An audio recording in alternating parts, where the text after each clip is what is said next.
Nous voyons que Marie a trouvé la résurrection et la vie. Jairus aussi, ce brave sacrificateur qui croyait en secret lorsqu'il a vu Jésus et qu'il a tourné le regard vers lui. Il a retrouvé la résurrection et la vie. Les affamés ont regardé vers lui un jour et ont trouvé un pain fortifiant. Un type qui montre que les affamés aujourd'hui peuvent y trouver le pain de vie. Ils n'y trouvent pas un credo, on ne trouve pas un fondateur, on ne trouve pas un réformateur. On trouve la vie quand on trouve Christ, le pain de vie. Le brigand mourant a regardé vers lui, à l'heure de la détresse, et qu'est-ce qu'il a trouvé? Il a trouvé son pardon. Vers qui d'autre aurait-il pu regarder?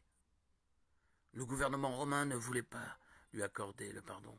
Personne d'autre ne voulait lui accorder le pardon. Mais dans sa détresse, il a regardé vers Jésus, et il a trouvé quelqu'un qui pouvait lui accorder le pardon. Mon cher frère, ma chère sœur, si vous êtes dans la même situation que cet homme, que vous êtes condamné, vous savez que si vous mourrez à vous-même, en membre d'église tiède ou en pentecôtiste tiède, en quoi que vous soyez, vous savez où vous allez. Regardez vers lui. Lui seul peut vous libérer.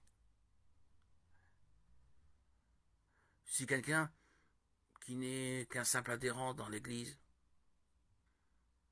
un fidèle de passage et qui ne sait pas ce que signifie la résurrection de Christ, montrez-lui, expliquez-lui. Expliquez la vie du Christ qui est dans le cœur de tous ceux qui croient en lui. Regardez vers lui. Il est Dieu, lui seul. Vous trouverez le pardon, comme l'a trouvé ce pauvre, ce grand brigand, ce malade, cette femme adultère, ce lépreux. Il a pris leurs péchés, suspendus à la croix. Et il dit à Jésus, souviens-toi de moi quand tu viendras dans ton règne. Luc 23, 42.